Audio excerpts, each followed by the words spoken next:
You may know the American Samoa national team for the highest defeat in an official international match to date. It was the famous 0-31 defeat to Australia in 2001.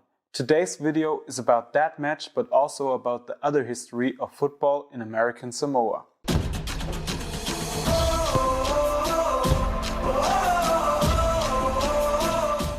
Today we're talking about an outlying territory of the USA that lies in the southern Pacific Ocean, namely American Samoa. It is close to the independent state of Samoa and consists of numerous islands. The capital, Pago Pago, is also located on the largest island, and a total of almost 50,000 inhabitants live in the territory of American Samoa. The area gained particular importance during the Second World War, when an important military base was established there by the USA. But today, we don't want to talk about politics or the big world history, but only about football and its history in the island state. This also begins a long time after the Second World War, namely in the 1980s. At that time, the first football association was founded and organized play began on the islands. The first games and competitions had already taken place some time before, and the highest league, the FFAS Senior League, was founded as early as 1976. The first champions at that time were the Tafuna Jets from the capital Pago Pago. So a regular gathering of all the teams on the island developed, and over the years there have been many champions. In the meantime, however, it is Pago youth who dominate football in the islands and have won their last 4 championship titles. The enthusiasm for football is definitely there in the islands, but structurally there are many challenges, and also you're always competing with another big sport, as our expert today, Nicky Salapu, tells us. Nicky is the captain and record-breaking player for the American Samoa national team and was also in goal for the heavy 0-31 defeat to Australia. He is probably the island's greatest football legend and would still be playing for his country at the age of 41 if international matches were being played. We couldn't ask for a better insider. In American Samoa right now, it's like they're still developing. They're still become better and better in the in the sport. The populations of soccer players down in the islands is probably roughly 300s. So we're still trying to get better and better in soccer, but we can't even compete against football, because American football it's like the first sport in the island. Almost like cultures, high schools, and all the kids is always become trying to compete in football, in American football, because they want to make it somewhere over here in the United States. Playing over there is so different from watching people in the United States playing soccer, because down there you can see people playing without shoes, all the young kids. It's you look all these young kids, it's they're not wearing soccer shoes, or they're bare feet, and then it's so hard to because our country is just always there's family that not really healthy enough to buy for soccer shoes, to buy for their kids soccer shoes. Nicky also played in the domestic league for some time, but now lives in the USA. On the island, he always played for Panza East FC, another team from the capital. He also won a couple of league titles with the team and played in the last edition of the OFC Club Championship in 2006, before it was replaced by the OFC Champions League.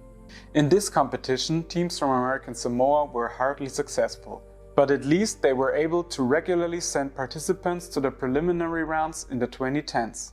Due to Corona, however, the league has not been played recently, and there is no official information as to whether the Champions League will take place in 2022. Pago Youth will be the representative for American Samoa. Let's move on to the national team, which is no longer a stranger to the world. In 1983, they played their first match against Western Samoa and lost 1-3. but it took until 1998 before they became members of the OFC and FIFA, so that official international matches could be played. Their first official appearance was at the 1998 Polynesia Cup on Cook Islands, where they lost 0-3 against Tonga. Their first participation in a World Cup qualifier caused quite a stir. For the tournament in Japan and South Korea in 2002, they were drawn into a group with Australia, Fiji, Tonga and Samoa. Already in the first match against Fiji, they lost 0-13, but it was to get even worse. On the 11th of April in 2001, the match against the heavy favorites from Australia was on the agenda. A total of 20 players were in the American Samoa squad for the match, but 19 of them were not allowed to enter Australia due to passport problems. Most of the under-20 national team could not be called up either because they were in the middle of their final exams. In the end, there were even 3 15-year-olds on the pitch, while the average age of the emergency team was just 18. The only actual national player on the pitch was Nicky Salapu. And yeah, I knew that will be like, it will be, it will be the worst thing. It's gonna happen. It will be like we're always gonna be.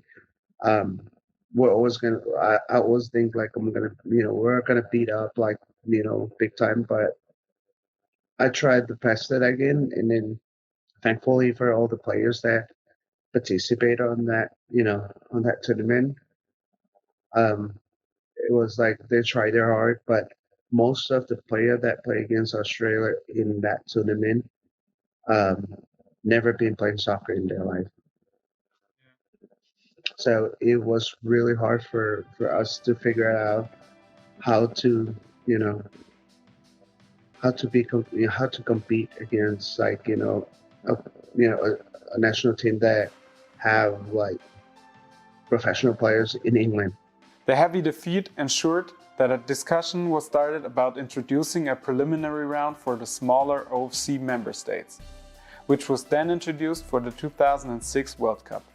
Nevertheless, Australia switched to the Asian Confederation and there has been no further clash between American Samoa and Australia since. Nicky tells us a little more about the game that made his national team famous. For me, it was very, very embarrassing, like to begin with. Like, after that, and to become like the biggest defeat of myself and for the American Samoan people, because it feels like I'm letting everyone down, and then not the whole, American Samoan national team, but like I feel like I'm disappointing all the American Samoan people. Defeating by Australia 31-0 is nothing to me, because it's like it makes us stronger and stronger and become better soccer players and national players in the future. So attention was further raised with the release of the film Next Goal Wins by Mike Brett and Steve Jameson in 2014, a documentary about American Samoa's participation in the World Cup qualifiers for the 2014 tournament in Brazil. The main actor back then was, of course, Nicky Salapu, alongside coach Thomas Rongen and Jaya Sailua. 3 years earlier, in 2011, they won against Tonga, their first win in history. In 2015, they even managed 2 successive victories, climbing to 164th place in the world rankings, the best ranking the country has ever achieved.